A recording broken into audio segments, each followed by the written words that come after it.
centuries.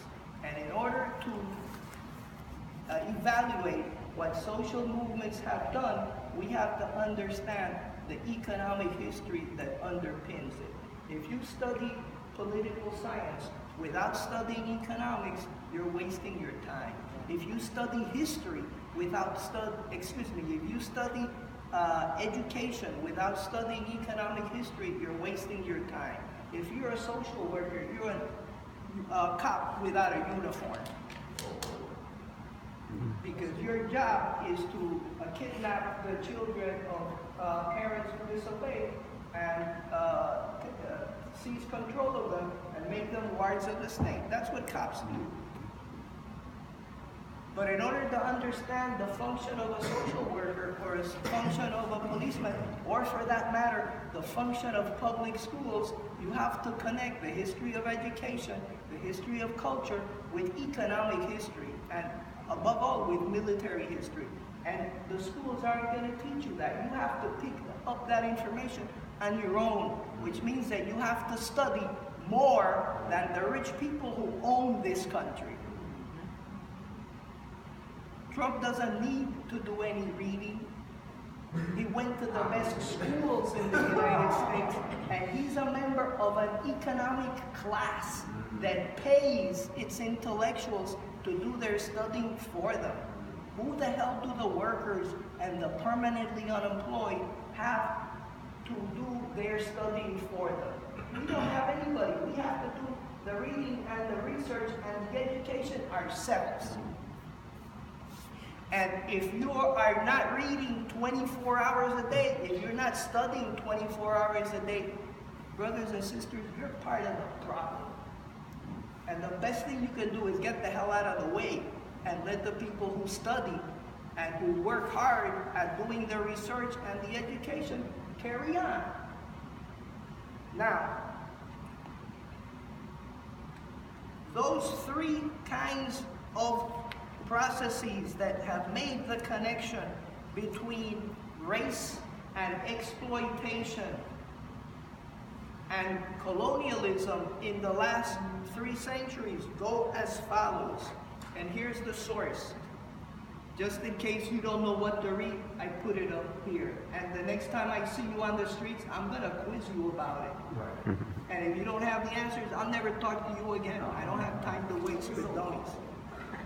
The book is by Golub, and the title is Power, Profit, and Prestige, published in 2010.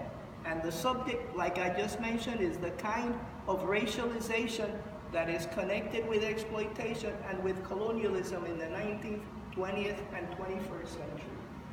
When I retired from this simulacrum of a higher education institution, across the street, one of my best friends was brought here by my students so that we could have a conversation. That conversation is on YouTube and all of you can see it. But the subject of that conversation is racialization. My good friend wrote a book called Black Marxism, and the first chapter, the title of the book is Black Marxism. There's 2 editions, and the first chapter is about racialization of class, in which he demonstrates, his name is Cedric Robinson. Rest in power. He demonstrates that race is a concept that was invented in Europe in the 9th century in order to justify not paying workers for their labor. The first slaves were Europeans. If you know the etymological origin, if you don't know what etymology means, make a note of it and ask me at the end, and I'll be happy to define it. The etymological origin of the word slave means that these were Russians, Hungarians, Poles, Albanians who were the first people enslaved. And they were enslaved in order to force them to work for free. But that had to be justified. And the justification was the invention of this concept of race. And what race is used for economically is to justify not paying people for their work. Now, I suspect that most of you have endured this propaganda called public schooling. in the United States, and that you were told that slavery was abolished in this country, right? Do any of you remember what the 13th Amendment reads like? What does the 13th Amendment say? If you become a person committing slavery, if you're caught committing a crime or you find to be a criminal, then you lose your rights.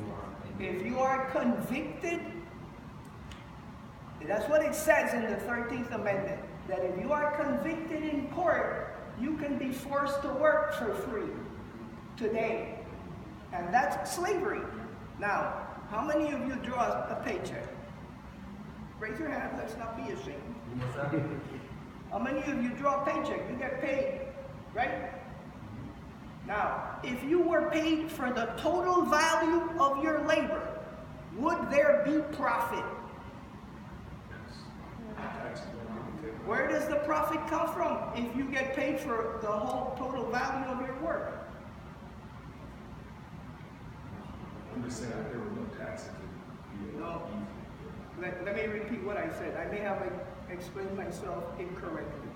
If you draw a paycheck, if you draw a salary, and you work, and your employer was some soft-hearted liberal angel walking the face of the earth, and he or she paid you for the whole value of your work, would there be a profit? Not for them. No! No! That is the secret of this economic regime, this economic dictatorship under which all of us live here now. This economic regime requires, demands, is based on the procedure that in order to turn a profit, those of us who draw a salary have to accept getting paid less than the total value of our labor. And that doesn't get fixed by who votes for whom. If Mrs. Clinton had been elected, would that have changed the salary system? If Bernie Sanders, God bless his soul, had been elected, would that have changed the salary system? A little bit, yeah. He tried to go for $15, you know? Yeah, he tried. But increasing the minimum wage does not eliminate the discrepancy between salary and profit. Salary, in order for profits to increase, what has to happen to the salaries? If you want to increase profits, the salaries have to go down. So if you increase the minimum wage, you can recuperate that through two mechanisms that most people who don't read, who don't study, don't understand. Most of you whine about the conditions under which you live, but you don't understand the economic system in this country. And you don't study in order to learn how to fix it. There's two mechanisms to recuperate increasing the minimum wage. You force people to work faster, and you can do that with better technology, or you force them to work longer. And in this country, they're doing it to you both ways. The technology increases productivity. That means you all work faster, and most of you work over 40 hours in order to pick up the lack of a minimum wage. Americans are shrinking compared to Scandinavians. You all are getting smaller. Yes, in less than 50 years, you're going to be smaller than the pygmies in Rwanda. And I'll be very happy. Because then you'll be my size. The trouble is that you're all going to be so damn fat that whoever invades this country, they won't even have to slap you in the face. All they'll have to do is roll you down the street. Yeah, they say that only 3%, I read a study, only 3% of us actually fit enough that graduate high school right now for this class only 3% of us will actually fit enough to go into our military and pass like the Marine and stuff like that, like the stuff that we're supposed to do right now. So now, with regards to the military, let me ask you one question, and just for you to think about it. We don't need to answer this now. Why is it that those of you who are so committed to American democracy demand a salary to to fight for your country? Why is it that you all don't fight for free? Why is it that you fight for a salary? In other parts of the world, we fight for free. When there was a war going on in Nicaragua, from my country, we sent 1,000 men and women to go fight with the Sandinistas against the American puppet army, and we fought for free. If this is your country and you love it so much, why is it that you have a mercenary army, people who fight for money?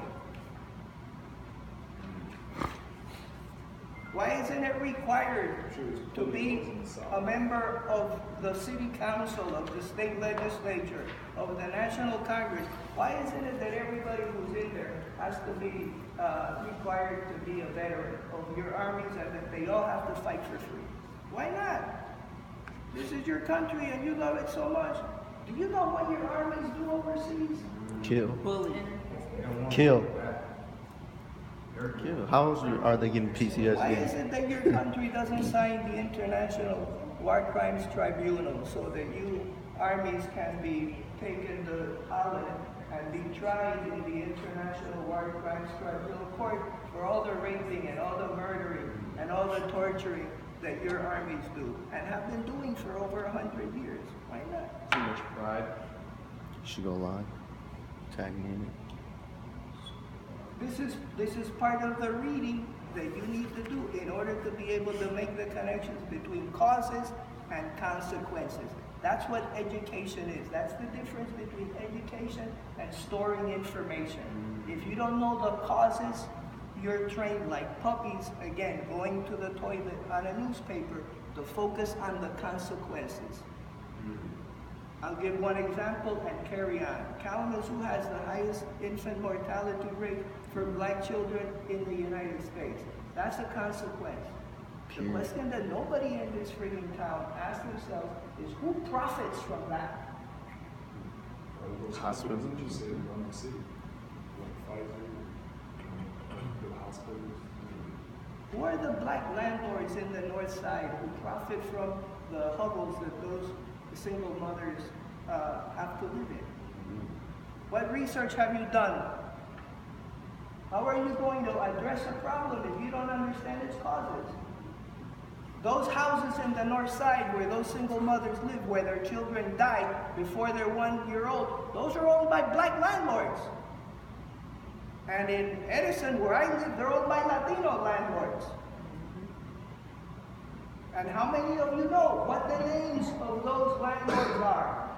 Some of those are university professors right here and at K College. But those are the causes, and identifying the causes requires study and requires research that most of us prefer not to do because we're too comfortable whining and selling wolf tickets on the street because we're more comfortable with recognition than we are with redistribution. The Black Panthers were my contemporaries. That was political theater. That was useless. The Black Panthers marching in the streets with leather jackets when it's hot and black berets when it's hot, that doesn't change a damn thing. Singing songs. What about WIC? What do you think about WIC? The school breakfast program? That is different. But if you close your eyes and think of the Black Panthers, what you think of is all of the chanting that I did too because I was in the Puerto Rican School of the Black Panthers. We could get 500 men and women in El Barrio in New York City. All of us had our purple berets in our pockets and our field marshal yelled, and damn it, we had a line in the middle of the street. We stopped traffic for days. And we duked it out with the police. What did that change? But it's cathartic. It's like whistling at the moon. Changes nothing. It doesn't change anything. In order to identify what needs to be changed, you have to do the research. And the permanent question to ask is who profits from this? You don't have scholarships. You all are going to be dead slaves when you graduate from high school or when you graduate from university. Who profits from that? Banks.